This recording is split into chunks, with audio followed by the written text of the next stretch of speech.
Hey guys, welcome to PV Garage. I'm Sean. Today we're going to have a look at what I need to do to my street bike here if I want to go do a little bit of track riding with it.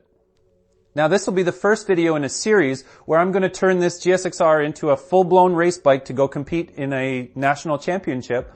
But for this episode, what we want to look at is specifically if we want to take our street bike and go do a little bit of track riding. Now we might be doing that at a school, say at the fast riding school, or we might be going to do a track day, say with Pro 6 Cycle. Now in either of those cases, there's some basic things we need to do to the motorcycle to make sure that it will, number one, pass a technical inspection at the organization where I'm going to do my track event, and number two, to make sure that the bike is safe for me to ride and will be able to give me the enjoyment that I'm looking for out of my day.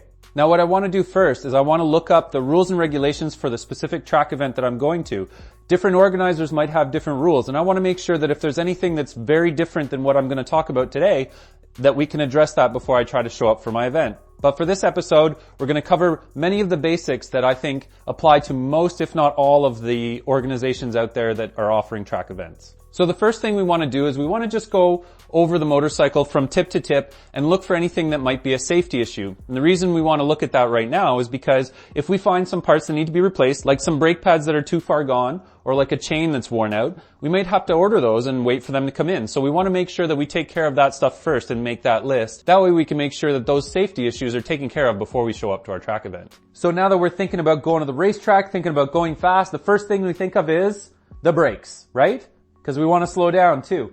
Now, to check those brakes, fairly easy. Just give that a pull, make sure the lever doesn't bottom out against the handlebar, even if you give it a fairly aggressive pull. Make sure that that rear brake pedal has a good feel, and that if you roll the motorcycle a little bit, you can apply that brake and it'll slow the bike down. And then you also want to make sure that after a hard brake application, that you don't have drag on the brakes after releasing them. So maybe you go for a little ride with your street bike, a little bit of an application of the brakes, and then just roll the bike a little bit and make sure they're not dragging. Another thing you can check is after you apply that front brake, you can just, as you come to a stop, do a little bit of braking and make sure you don't feel a click click in that front end. Sometimes these steering head bearings, especially on a street bike that sees a lot of potholes, these can get worn out and you'll get that little bit of motion just in that steering column, and what it'll feel like from a rider's perspective is just a little click click right as you come to a stop. So check for that. And then next thing we want to look at is we want to check the brake pads. Now these can be a little bit tricky to see depending on the model of your motorcycle, but basically we want to have a look in here and try and spot that brake pad. You can see it just here in the bottom left-hand corner. So we can see here that I've got about equal amount of friction material as I do of the backing pad. And I just want to make sure in this case that I'm not getting down to the last couple millimeter of the brake pad. And while these are fairly worn, I would ride these on the track. However, it wouldn't be a bad idea in this case to maybe order another set of brake pads and make sure that I have them with me in case I need to make a brake pad change during the day. Now, one thing you want to do is you want to make sure that you check all four of those front brake pads if you have dual front calipers, because you want to make sure that you're not wearing them unevenly. It is possible for some of the pistons in these calipers to get stuck, and what you'll end up with is uneven wear, and you could end up with one pad that's much, much thinner than the rest. We're also going to come around here to the back of the motorcycle and check our rear pad. In this case, you can see I have quite a bit of material on that rear pad. We'll check the inside as well. Good amount of material there. So I'm happy with those rear pads. Now, while you're having a look at those brakes, you also want to take this opportunity to have a look at your tires. You want to make sure that you've got a nice rounded profile. You don't have a big flat strip down the middle from riding on the highway. You want to make sure that you have a look for your wear indicators and make sure you have lots of rubber left on the tire before you get down to that wear bar. You want to look for any damage to the tire, and you want to look for dry rotting, so like cracks or fuzzy looking rubber. Anything that would give you an indication that that tire is maybe a little bit old, maybe needs to be replaced before you go to the track. And we're just going to have a look in the back here as well. Back tire usually a bit more flat from highway riding. This one's got a bit of a flat spot, but a decent profile, decent tread as well, so we know we're good to go. Now the next thing I want to check is my chain and sprockets. Now as I have a look here, I can see that this chain is fairly new. It's not all rusty. It's not covered in a thick layer of grease. And I can see that my sprocket here doesn't have too much wear either. Now the next thing I want to check is my chain tension. And as I lift about halfway between both sprockets, I can see I've got about an inch, just over an inch of travel on the chain here, and that's right where I want to be.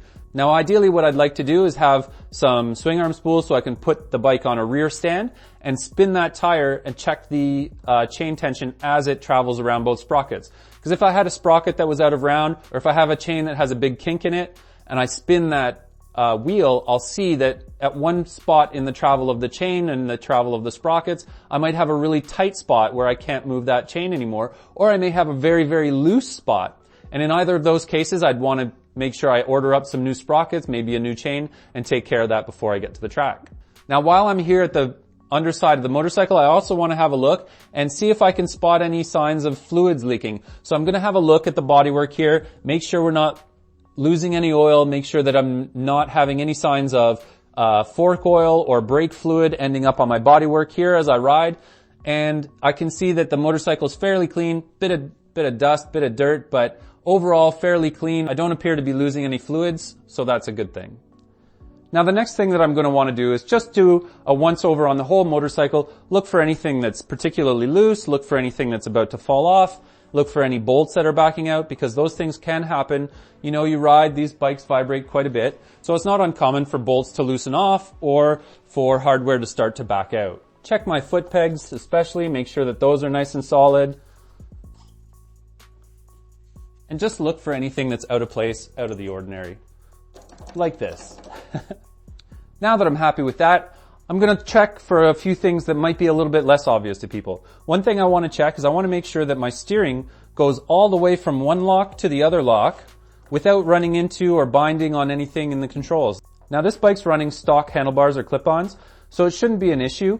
However, if I'm running aftermarket stuff or if these have been damaged at any point, those clearance issues could become a problem. Now, one that's particularly concerning would be if I turn it all the way to the left and my brake lever here hits the bodywork.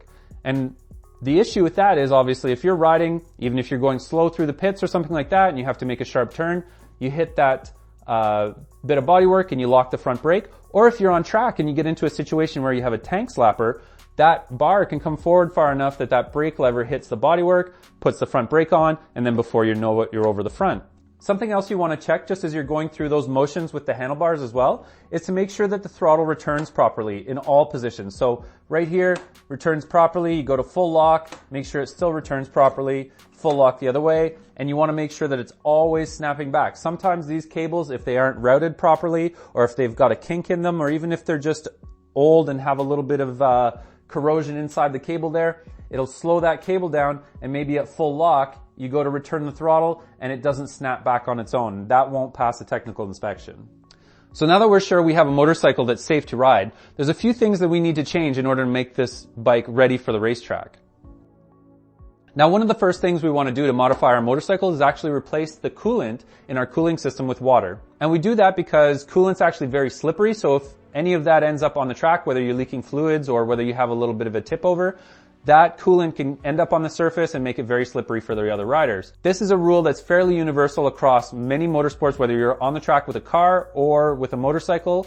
The organizing body will typically ask you to replace that coolant with water. So on this motorcycle, I am going to have to remove a little bit of bodywork to get at my cooling system. What I want to start out by doing is I want to locate the lowest part of my cooling system.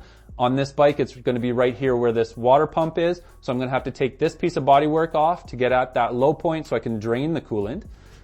And then I'm also going to have to find my radiator fill cap. Now on this bike, it's right in behind here. So again, just to make my life a little bit easier, I'm probably going to remove all this bodywork so I have easy access to my radiator cap. Now depending on the model of motorcycle, you may not have to remove bodywork, but in most cases on sport bikes, that rad cap will be hidden under some bodywork and you'll have to remove a little bit to get at it.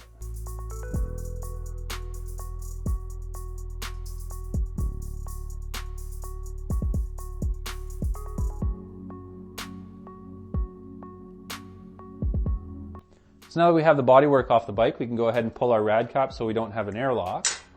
And then we can notice that we actually don't have much coolant in there at all. That's a little bit concerning. But we're going to press on. So we're going to go ahead and remove our hose clamp here on our water pump. And then just going to... This thing's obviously never or hasn't been serviced in a long time. So we'll just gently break that hose loose from our water pump.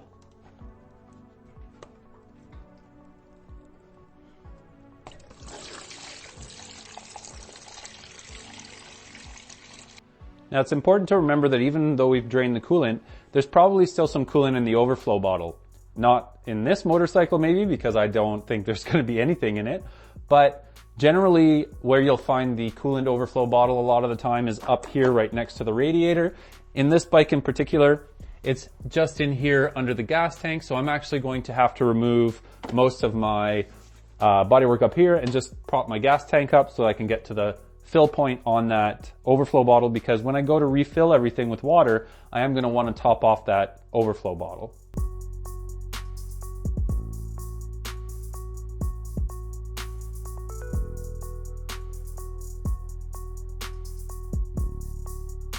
So here I've got my overflow bottle. The stopper wasn't even put in properly, but as I expected, it's totally empty. So when I'm done flushing the system a few times to make sure I have all of the coolant out, I'm just going to make sure I top that up. So in order to flush the system here, I'm going to start by reinstalling my lower rad hose and tightening up the hose clamp a little bit. Now to make sure I get rid of all the coolant in the system, all I'm going to do, I've got some tap water here. I'm going to fill the radiator with tap water, run the bike a little bit, let it cool down, drain the mixture out from that lower rad hose again, and do that process a couple of times until the water coming out is nice and clear. So I'm just going to fill my radiator up. Then I'm going to put my rad cap back on and then run the bike.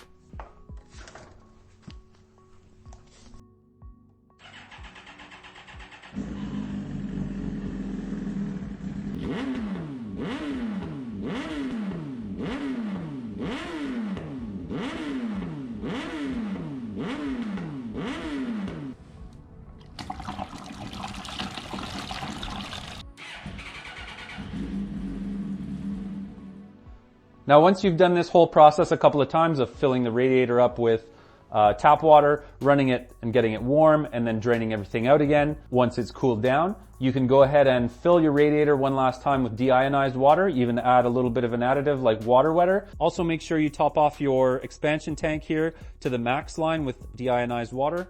And at that point, everything's ready to go for the track. You can go ahead and put your bodywork back on.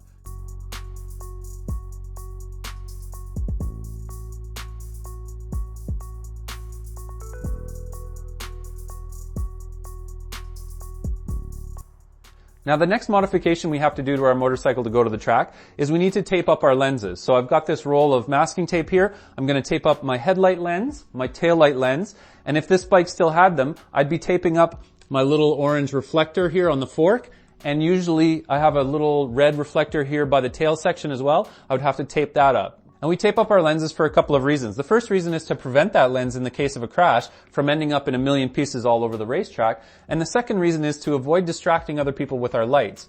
Now one thing to keep in mind, if I'm just using this masking tape and I put one layer over my headlight or one layer over my tail light, there's a good chance that that light's still going to get through that masking tape and it's still going to distract other riders on the track. So in that case, I would either add more layers of tape until I block that light out, or I would come in and I would actually unplug the bulbs. I prefer to unplug the bulbs because then you don't end up heating up your tape and gluing it to your lenses anyways. So on most motorcycles, it's fairly easy to reach in behind here and unplug those lights directly. And then in the tail section here, what I'm going to do is take the key, pop my tail section off, and then I'll be able to get in here at the plugs and just unplug that tail light. That way I know that that light's never going to come on and I'm not going to distract any of the other riders. Now in terms of taping up these lenses, fairly simple, fairly straightforward. I'm just going to use a few strips of tape and get them as tight as I can on that lens, and then I'm going to come in and trim the excess.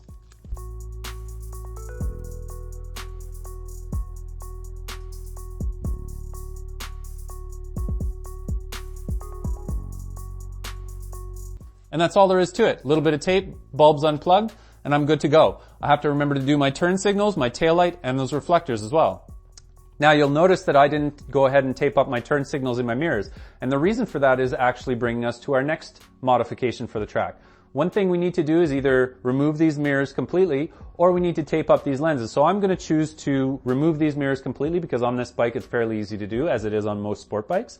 I've just got 2 nuts on the inside of here that I'm going to undo, be able to remove that mirror completely and unplug my turn signal wiring.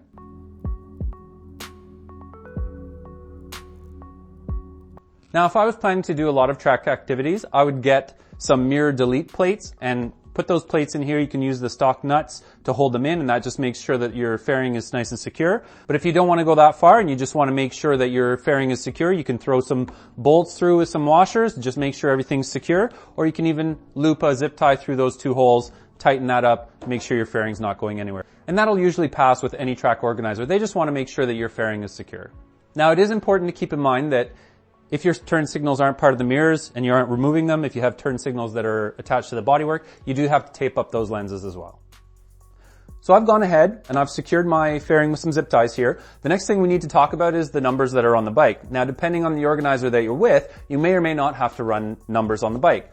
For example, if you're with Fast Riding School, you can show up, no numbers on the bike. They'll give you a number, you can apply it to the bike, and then you'll be able to ride all day with that number. And that number is just to help the instructors pick you out from a crowd. But on the other hand, if you're riding with a trackday organizer like Pro6 Cycle, they may have a different process. So with Pro6, when you go to sign up for the trackday, you go to the website, you fill out your rider profile, and you'll select a number from a drop-down menu of all the available numbers.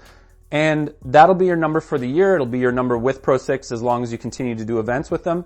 So basically, at that point, you know, you've got your number that's assigned or that you've picked, and you can make some number plates up for yourself. You can make some stickers, cut some vinyl out, and as long as your numbers are visible on the front of the bike and either side of the bike as well, so that the track marshals can clearly identify you, that's all that's required.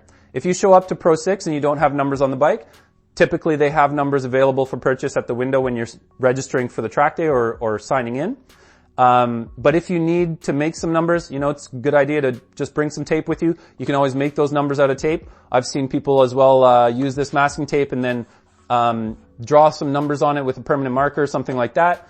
It's up to you. As long as the numbers are large enough to be clearly visible and there's enough contrast with the background so that they're easily seen by the marshals. Now, some other organizers may not require numbers at all. So once again, read the regulations or the rules for whichever organizer you're with and stick with that. Something else I want to mention just quickly, depending on the trackday organization that you're riding with, some might require you to secure your kickstand. And what does that mean? Well, it means that once that kickstand's up, you'd have to put a zip tie on that kickstand or something of that nature. Now that of course means that when you come off track, you have to have some method of supporting the motorcycle. So whether you're using a front wheel chock or whether you're using a rear stand to do that, most places will just require that the spring on the kickstand be strong enough that that kickstand can't flop down while you're riding. Another thing to keep in mind, some trackday organizers will require or have in the rules that you have to safety wire the drain plug on your oil pan, your fill cap, and your oil filter. That's something that's a little bit less common, but does happen depending on which organizer you're riding with. So if you want to learn more about that, make sure you tune in for my next episode where I'm going to turn this street bike from a street bike looking to do occasional track use to a full-blown track bike that's not going to see the street anymore. But for this episode, I'm going to stay away from the safety wire because that's not something that's typically required for doing track days. So that's it for this episode, guys. Hopefully you enjoyed learning how to turn your street bike into an occasional track bike. And if you guys are interested in seeing sort of the next step in the evolution, maybe you've decided that the street isn't for you anymore and you want to focus on just doing track riding, next episode we're going to be turning this bike into a dedicated track bike. So tune in for that. Thanks for watching.